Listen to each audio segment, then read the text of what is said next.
Hello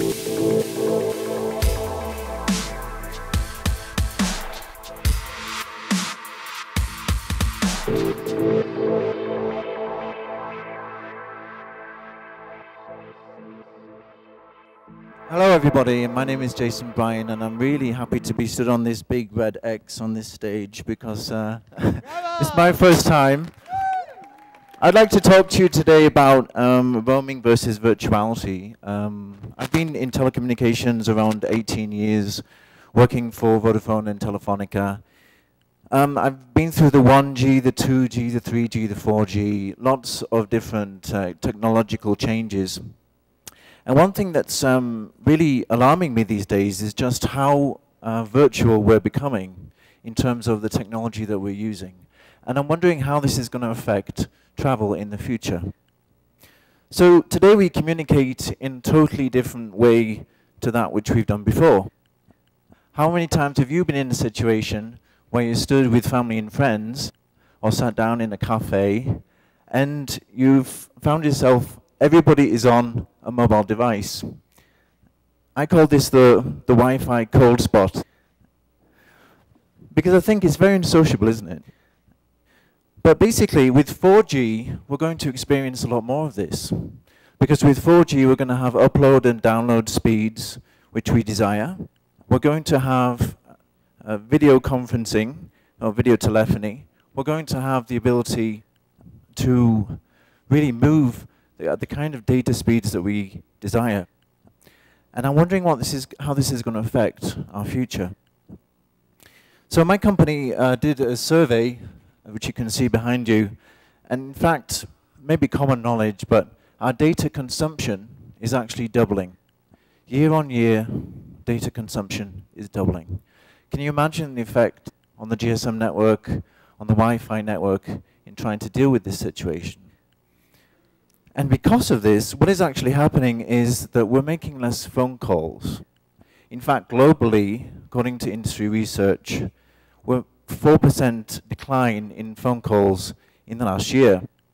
And there's actually a 5% decline in text messaging. And you can probably work out this is because of WhatsApp or Viber or other tools like this. But it's still an effect of becoming more and more virtual. And also, 56% of the respondents to my survey commented on business travel.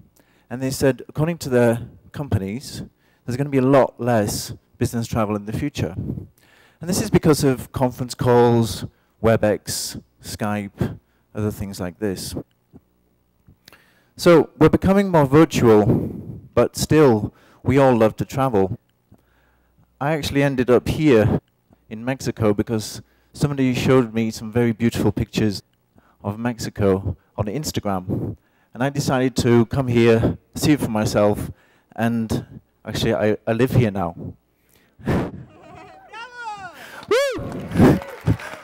And I have to say, it's just the most beautiful country, apart from the UK, of course. No, but seriously, you have to see things through your own eye. You have to see the reality. And so what I've done is to prepare a couple of future scenarios for us, because my job is scenario planning. I deal with roaming strategy, so I have to help operators to consider how we're going to change our communication behaviors. So 2 scenarios. The first is a situation where we become more virtual. So we become more virtual to the extreme. So let's have a look at this possible future. We all love technology. We embrace it more and more. We feel more productive. It allows us to multitask. And we also find our lives can move much faster.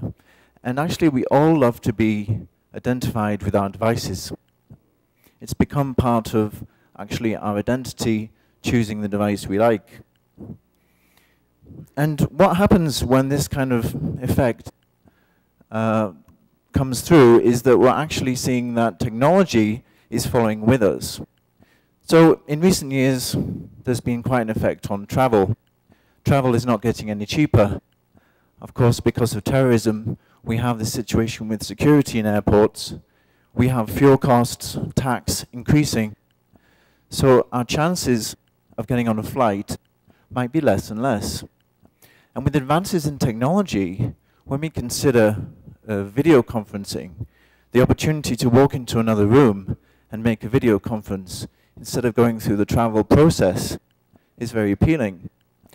And I can see that in the virtual future, this is going to start to increase. We're going to have 3D life-size versions of ourselves scanned across the globe. And this is going to continue even further when we consider neuroscience. When we consider our relationship with devices, it's already changing. You can see with Google Glass, there soon won't be the need to swipe anymore. It's simply a matter of telling the device what you want it to do. This will continue in the virtual future, and we will just have more and more relationship with the mind, and the mind will tell us what to do. For example, in the future, it might not be needed to learn languages. We might just have the device translate into our mind the translation. And so we end up in a world which is very virtual. Potentially there are no newspapers, there's no books, there's no coins, there's no paper money. We don't actually need to leave our home. And in fact, travel is declining, and travel infrastructure is declining. So travel is becoming more and more expensive. And after all, why would we want to leave our homes? Because it's very dangerous out there. So in our virtual world, we see travel declining, we see ourselves becoming less sociable. We believe that we're more productive. But actually, you know, we have to look at an alternative future. We have to control the technology that we have. And so I present to you a physical future, one in which we deal with the information which is presented to us. And I like to think of information like turbulence when you get on a plane. There's rocky moments, there's moments of serenity, and essentially we have to find apps and solutions which allow us to deal with information so that we're allowed more technology-free time. We also have to think about the cost of travel, and unless we embrace new fuels and new kind of energy consciousness, we're not going to be able to fly as cheaply as we'd like. So this is very important. Electric cars must become standard. We must be able to have wind farms in our home, etc. And I believe that in the future, the borders will come down. And what I mean by this is that we're all becoming more and more global. We'll move across the world, whether it's for pleasure or business, whether it's for family or for our career. And we need to have access to countries much more easier than we do. I believe the passport will become extinct. And essentially, the next great travel adventure will be to the moon. And ladies and gentlemen, we've all got to get more physical. So, in the future, we're going to touch each other more. That's probably not news to you.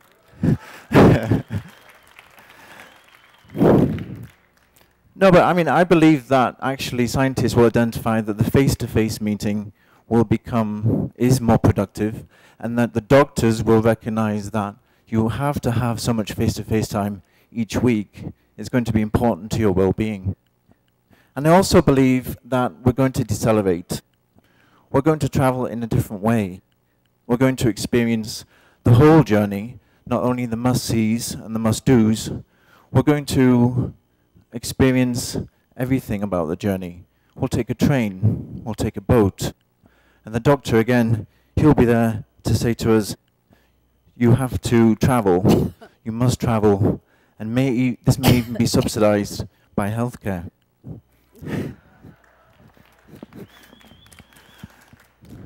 So, some nice ideas. So, two possible futures, two different directions, but I believe our future is probably a combination of both. And we have to try and think about how we want to proceed. We're all going to become more global, whether we like it or not. So we have to deal with this globalization in some way. So what can we do? How can we change this situation? How can we become effective? Well, we have to think about our travel infrastructure. Actually, in first world countries, this is not good. Look to Denmark, who developed its own underground system way before it needed to, just because it was thinking of the future. Look to Amsterdam for its velo stations. Look to aircraft design. It has to be lighter. The aircrafts have to be faster, more fuel efficient. And look to countries collaborating on travel infrastructure. So maybe there would be a day in the future where I can take a train from Mexico City to New York. We also have to embrace connected living. Well, what is this? Connected living is SIM cards in things. So, in the future, our kitchen appliances are all going to contain SIM cards. And they're going to communicate to the smart grid about our energy consumption. Likewise, the car, and this is actually becoming standard in Europe right now, is going to contain a SIM card in the airbag, which effectively means that when the airbag is ignited, the police are notified by an emergency call of an accident. And finally, for healthcare, the heart monitor, the bathroom scales will contain SIM cards, and they will communicate to the doctor about your well-being, meaning that you don't have to go into the doctor's office. Also, and this is a subject very dear to my heart, we have to consider true roaming. And what do I mean by true roaming? Well, affordable roaming. Roaming where you can actually get service wherever you go, and the services are consistent with how they are at home. I don't believe we've achieved this paradigm yet, and I think it's something we need to work on and push our mobile phone networks to deliver for us. I also would like to see, and this is something the Wi-Fi Broadband Alliance and the GSMA are working on right now, is the ability for me to move seamlessly between GSM networks and Wi-Fi networks without having to enter passwords.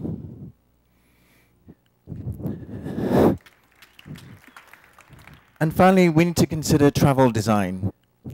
This may offend some people, I'm not sure. Out is the beach holiday. Try a pilgrimage instead.